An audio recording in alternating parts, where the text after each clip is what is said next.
जय हिंद बच्चों। हम लोग पिछले वीडियो में प्रश्नावली 1.1 क्लास 10 का जो मैथ है उसमें क्वेश्चन 1 का जो सवाल थे हम लोग पढ़ लिए थे। अब देखिए इसमें दूसरा सवाल जो है जो कह रहा है कि दर्शाइए कि कोई भी धनात्मक विषम पूर्णांक 6q+1 या 6q+3 या 6q+5 के रूप का होता है जहाँ q कोई पूर्णांक है। देखिए आपको मेन ध्यान रखना है कि धनात्मक विषम पूर्णांक, धनात्मक विषम पूर्णांक, ठीक है ना। तो देखिए धनात्मक विषम पूर्णांक जो क्वेश्चन है ना दूसरा समझिए, पहले बोला धनात्मक विषम पूर्णांक, तो पहले किसके रूप को होना चाहिए था? धनात्मक विषम पूर्णांक,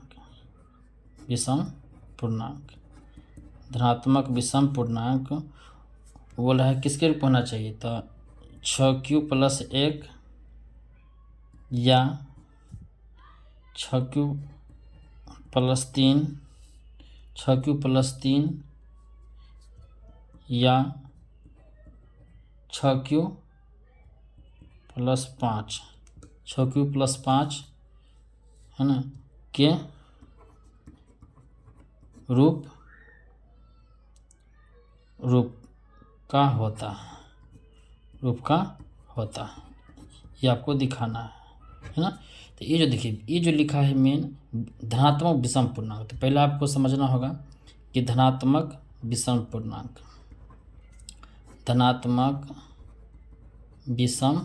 पूर्णांक, ठीक ना।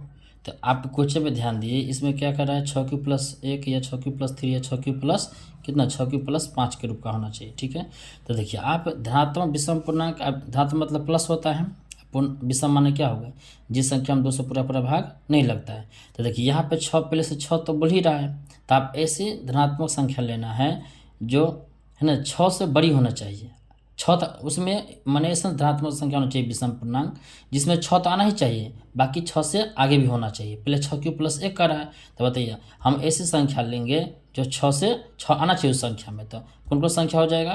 3 को लेना है संख्या, तो 3 को ना देखिए 6 इसमें है, तो 6 से अगर कम लेंगे 5, तो 5 तो 6 में नहीं आता है, 5 में तो 6 नहीं आता है, तो हम क्या लेंगे 7 लेंगे, 3 को लेना है, एगो 9 ले लेते हैं, एगो ले लेते हैं 11। तो देखिए 7 में भी 6 आ जाता है, 9 में भी 6 आ जाता है और 11 में भी 6 आ जाता है ना। अगर 7 से कम लेते हैं, इससे 7 से पहले होगा 5 हो गया विषम संख्या, तो 5 तो लेते लेकिन 5 में 6 नहीं आता है, इसीलिए 7, 9 और 3 को दिखाना है ना। तो 7, 9 और 11 3 को ले लेंगे, ठीक है। देखिए तो पहले 7 लेते हैं, 7 में देखिए 7 में हमें दिखाना क्या है 6q+1। देखिए 7 में क्या होगा 6 आएगा गुने 1 और प्लस में कितना जोड़ेंगे तो 7 हो जाएगा, तो प्लस में 1। तो देखिए आ गया a बराबर bq+r, शर्त लागू हो गया। तो ये हुआ 7 क्या होगा 6 गुने 1 प्लस कितना हो 6 गुने 1 प्लस में 1, तो हो गया 7 पूरा गया। तो ये हो गया आपको किस रूप का?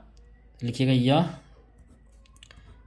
6q+ है ना 1 के रूप का है, 1 के रूप का है, हो गया पहला। चलिए दूसरा क्या बोल रहा है? देखिए बोल रहा है 6q+3, 6q दूसरा बोल रहा था 6q+3 का रूप। तो देखिए 6q क्या है आपका 9 है, तो चलिए 9 लेके जाते हैं। 9 में देखिए 6 तो आना ही है ना, 1 प्लस में 3, तो 6 गुने प्लस में 3 तो 9 पुट जाएगा। तो ये हो गया a बराबर क्या हो गया, a बराबर bq+r, शर्त लागू हो गया है ना। शर्त लागू तो अब क्या होगा, तो हमें दिखाना है किसके रूप में? तो देखिए 6q+1, तो क्या लिखिएगा यह कितना हो गया 6q+ कितना 3 है दिखाना था ना, तो 6q+3 के रूप का है, 6q+3 के रूप का है। तो पहला भी शर्त लागू हो गया।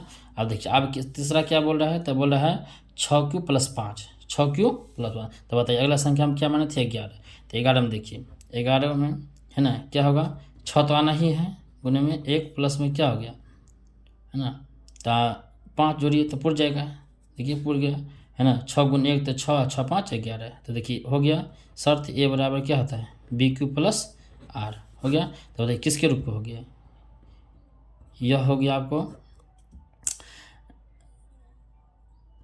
6q+5 के रूप का प्लस 5 के रूप का, है ना। तो यही आपका हो गया आंसर, यही है ना। तो यही है धनात्मक विषम पूर्णांक, है ना। कोई भी लगातार आप 3 ले सकते हैं और कोई भी संख्या ले सकते हैं, लेकिन उसमें ध्यान रखिएगा 6 है फिक्स आना ही चाहिए, ठीक है ना। तो हम लगातार ले लिए 7, 9 और 11 ले लिए हैं, जो आप हल कर दिए, ठीक है। तो चलिए ये हो गया आपको। अब देखिए क्वेश्चन अगला तीसरा क्वेश्चन, देखिए क्वेश्चन तीसरा क्या, तो क्वेश्चन तीसरा कर रहा है किसी परेड में 616 सदस्यों वाली एक सेना की टुकड़ी की 32 सदस्यों वाले एक आर्मी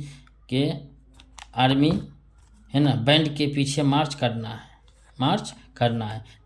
है तो दोनों समूहों को समान संख्या वाले स्तंभों में मार्च करना है। तो उन स्तंभों की अधिकतम संख्या क्या है जिसमें वे मार्च कर सकते हैं। तो समझिए कितना टोटल कितना है, तो आपको 616 सदस्यों वाली एक सेना का आर्मी है, कितने सदस्य में बांटना है, 32 सदस्यों में। तो देखिए स्पष्ट है कि, है ना, दो संख्या है। देखिए इसमें जो आपका आ गया क्वेश्चन 3 है, देखिए कितना है, तो 616 है और कितने हैं संख्या 32 है, 616 और, है ना, और कितना है 32 है। तो इसमें आप 32 इसमें भाग दे दीजिए, भाग देने के बाद जो आप SF निकालिए, जो SF निकलेगा ना वो पता चल जाएगा। तो निकालिए तो कितना होगा 32 से जो भाग लगाएंगे 616 SF निकालिए तो कितना है, एक मरतबा में 32 से 32 घटाइए, है ना, 11 में से 2 गया तो 9, 5 में से 3 गया तो 2,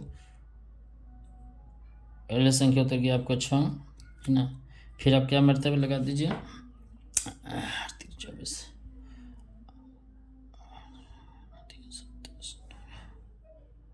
9 मरतबा लग जाएगा, 9 दूना 18 हासिल 1, 9 3 27, 1 28, 16 में 60 गया 8, ये 0 0, है ना।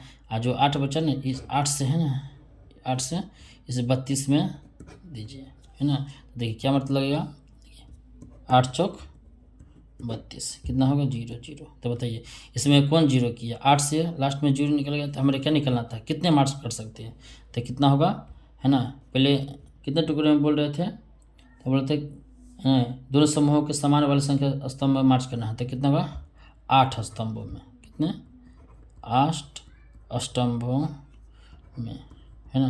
तो यही हमारा हो गया आंसर। मतलब आप इसे SCF भी दिखा सकते हैं, 8 तथा 8 स्तंभ, यही आपका यही आंसर हो गया, ठीक है। ये सवाल है।